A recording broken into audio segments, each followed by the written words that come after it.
For 43 years, Bob Barnes has tirelessly served the Bristol community through his work with the Bristol, Tennessee Fire Department.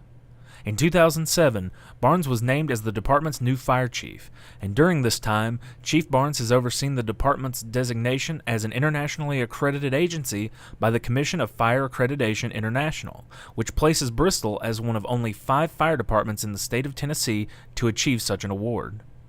Chief Barnes also oversaw the construction of the new Fire Station No. 5, which is set to open in the coming weeks. After a successful 43-year career with the Bristol, Tennessee Fire Department, Chief Barnes is retiring on December 18, 2017. On December 13th, friends and colleagues gathered at a celebration in Barnes' honor at the Central Fire Station.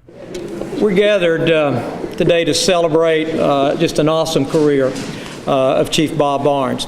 43 years of fire service to this community. Yeah.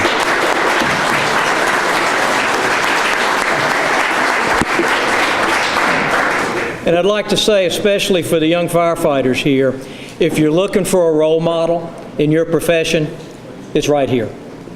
Bob joined us just shy of his 22nd birthday. In November of 1974, he went to the old Central Fire Station there with Chief Vincent and others. The old fire station was located on what's now MLK Boulevard. And the pole that you see next to the serving table came out of that old station. So Bob's seen a lot of change within our organization. He also came here during the most aggressive times of annexation, when all of the Avoca area was annexed, and the additional fire substations that you see now. So Bob has seen a tremendous amount of change. He was promoted to lieutenant in 1983 and then became a captain shift commander in 1995. Remained as a shift commander until 2007 when he was promoted to chief. Along the way, and pay particular attention to this, he figured out how to take advantage of our tuition and that we provide for you, and got his undergraduate degree in business administration. He also received a certification as a financial planner, and actually had a business on the side doing tax planning and financial planning for individuals. Very well educated, took the profession and professional development to heart. But again, let's go back to changes. I know we were reminiscing. I was reminiscing with Assistant Fire Chief Jim Everhart about the old days of the Bristol Life-Saving Crew, and how that area, how that organization served basically from Southwest Virginia all the way to Holston Mountain. But then in the late 1990s, Bristol, Tennessee got into the emergency medical business, and everyone became emergency medical technicians, many paramedics here, and that became a focus of our department. And it's an area that many fire departments don't delve into, but it really enhanced the emergency medical services within our community. He also saw the advent of the public safety program. He saw it come in the mid-1990s. He saw it, matter of fact, he was chief when it disbanded. And he, along with Chief Wade, recognized that the demands of both the fire service and the police service had outpaced the ability of the PSO program to maintain. And his leadership, along with Chief Wade's leadership, brought your organization once again to a new level. He also saw the relocation, along with Chief Vincent, of the fire substation on Summerwood Drive to Exide Drive to once again serve annexed areas and the new Exide plant that had located there. Most recently, and I think some of the most significant, was the accreditation process that he led this organization to. The Commission of Fire Accreditation International brought us one of 5 across the state of Tennessee. Kingsport being another one of those, and your recertification, and congratulations to you all. But under his leadership, that program was brought about. He's also overseen the construction of Fire Station 5. And I can tell you, I know we're having a lot of conversations among City Council right now about design standards. And I think as they go through this debate in the coming months, you can look at Fire Station 5 and you can see that Bristol, Tennessee has reached out and has done something truly significant in terms of our design standards. We are leading by example in terms of what a fire substation should look like in our community again. I'd also like to say, and this is especially great for a city manager, the morale of this fire department is the highest I have ever seen it. And that's exciting. It makes my life great. I'm excited about that aspect of it. And it's under his very quiet leadership that's happened.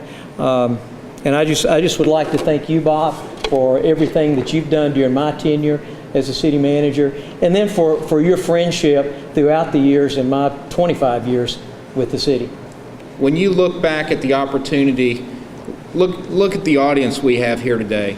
This is a testament to the positive impact that Chief Barnes has had on each of us. I know for me it's been telling the story of what we do. For some of those who have been through the Fire Academy, it's learning firsthand what you go through on a day in and day out basis as a firefighter. Just a little glimpse of it though. Those things add value and give great perspective to those of us who have an opportunity to learn about it and frankly get a much greater appreciation. I met several different folks today, and a couple of you I haven't gotten a chance to meet, but met one of the fellows who has been through some of the training with Chief Barnes back in the day, and I'm going to make you feel old here for a second. I actually wasn't born when he had come to Bristol. So, but your testament, the longevity here, the way that you have been able to add value to those in the department and also those peers who are going through those accreditation challenges and other opportunities to make your departments better. And as you reach out and say, I want to make Bristol's fire department better, how can we do that? That's a great question to ask other professionals. And let me briefly recognize those other folks that we do have here with us today. I know I saw Chief Mike Armstrong from Bristol, Virginia. We have Assistant Chief Jim Everhart, who was alluded to earlier, from Kingsport. Fire Chief Jim Stables from Johnson City. We have Bristol, Virginia Sheriff Jack Weisenbarger. And then we have Chief Randy Reagan, who came up from Newport, Tennessee. So thank you all for being here today. And I always appreciate how people are leaders. And the style that Bob has been truly a good example and a reminder for me. You don't have to raise your voice. You can convey what you need to say very straightforward and just speak the truth, get a handle on it, and then be able to move forward with what needs to be done. And I want to say congratulations on your accomplishment, this milestone. And we sure will miss you, but we know that it sounds like Sonia's got some plans, and it doesn't involve bus tickets, but it does involve travel. So have some fun with that. And I want to introduce Alan Howard. I think Alan's going to come up. As he's coming up, I'm going to go ahead and present a plaque to Bob for his years of service with the city. It says, presented to Robert R. Barnes in appreciation for over 43 years of dedicated service to the city of Bristol, Tennessee from November 1974 to December 2017.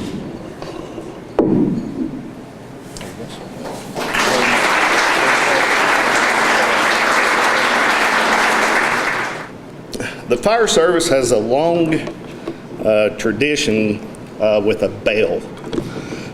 In the 1600s, a town crier or a fire watchman would ring out a bell at night when there was a fire to alert the citizens. In the 1800s, as the telegraph came along, the bell in the firehouse rang out a box number which let the company know where the alarm or where the fire was. And then, as always, they've always adorned trucks for years to sound the alarm to get traffic out of the way before electric sirens or mechanical sirens. With that being said, are they here? A Shift would like to present you with this ceremonial bell and congratulate you on your years of service, Chief.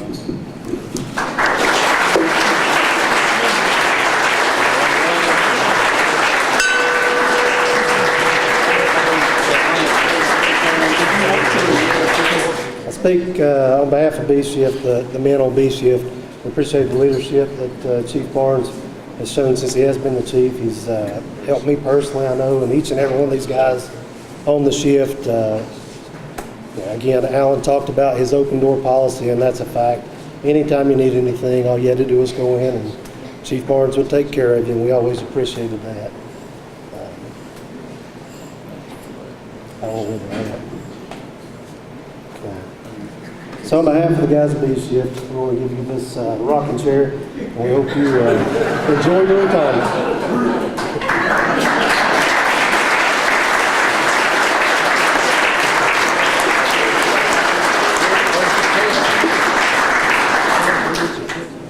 We've sort of had a running joke here for a long time, and it's been just a little thing we would say, in Bob we trust. Honestly, what has been considered as a joke has been the exact truth. Chief Barnes has served this department so well.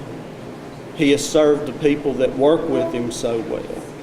And that trust and everything has went both ways. His trust in us has been just as important. We have tried for weeks now to convince him to stay. So I'm going to try to convince you one more time.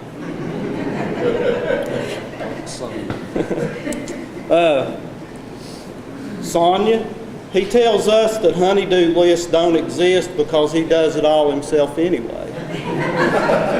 We've got a lot of retirees here today, so by a show of hands, whether you're in the fire department or whatever, who says that the honey-do list gets longer when you retire? So we've got a tremendous amount of people here that deny that they exist like he does. That long honey-do list that's going to get longer poses a lot of danger to you. You could trip over a vacuum cleaner cord. You can get cut on a knife in the kitchen. You can get burnt. All of this stuff can happen by you doing that. You could sit at your desk in there and take care of us, continue to take care of us, and wouldn't have to worry about getting injured some way by doing these things. So that's my last final thing that we could come up with to plead with you to stay. But in all honesty, we want you to enjoy the rest on your retirement, and it's been such an honor and a pleasure for all of us to serve with you and for you, and we appreciate you so much. Thank you.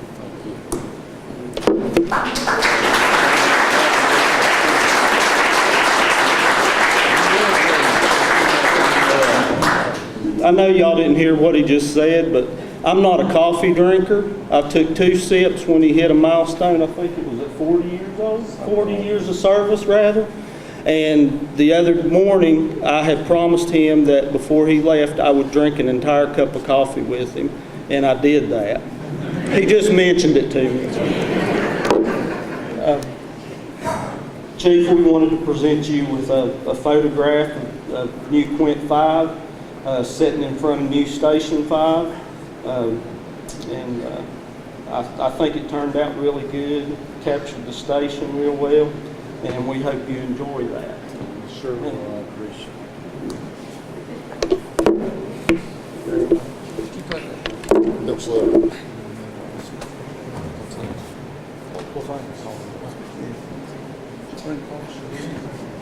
That's just,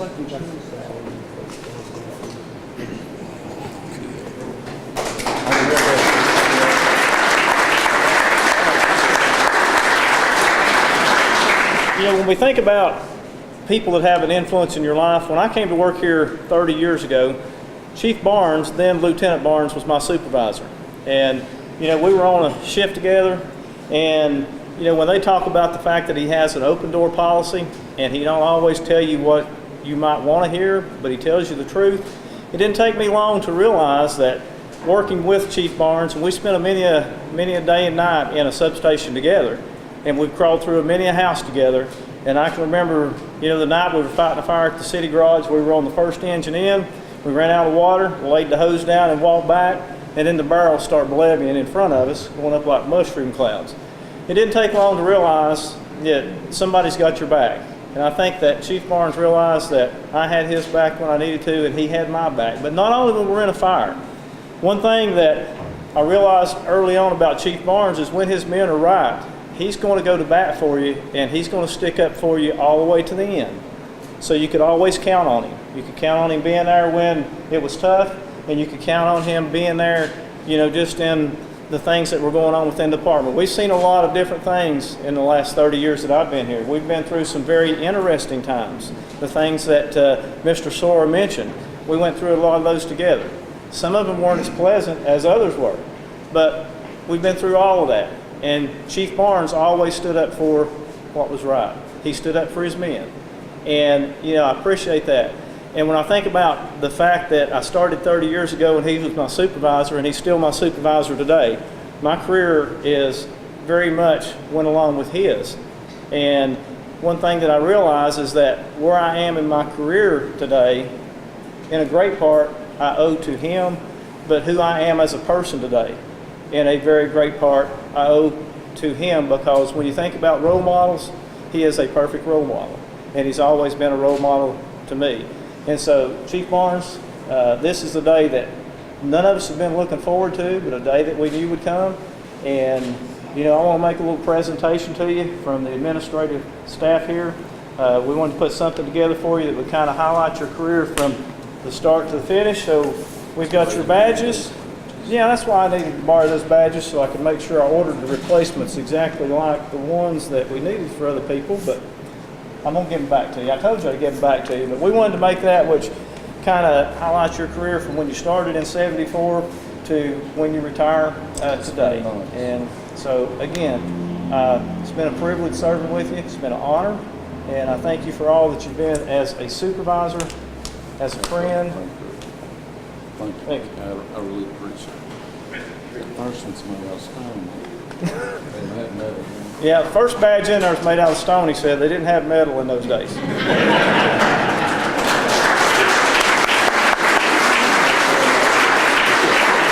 When I first got here, I come out of dispatch, and I remember calling him one night about 3 in the morning. Well, one morning, Chief, you got a structure fire, and I hung up.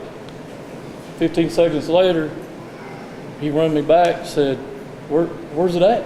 So that's the first time I didn't meet you, but I talked to you. But. So about 16 or 17 years later, I'm up here up front doing a report, and he's going out the front door up there getting in his battalion chief car. Was it captain or battalion chief? I can't remember. It don't matter, but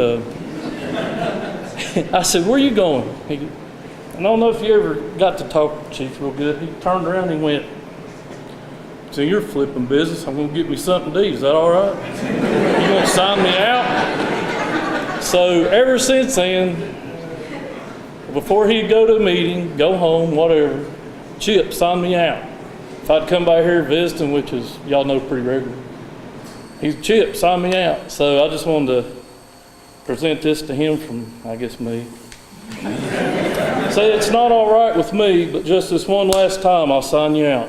So.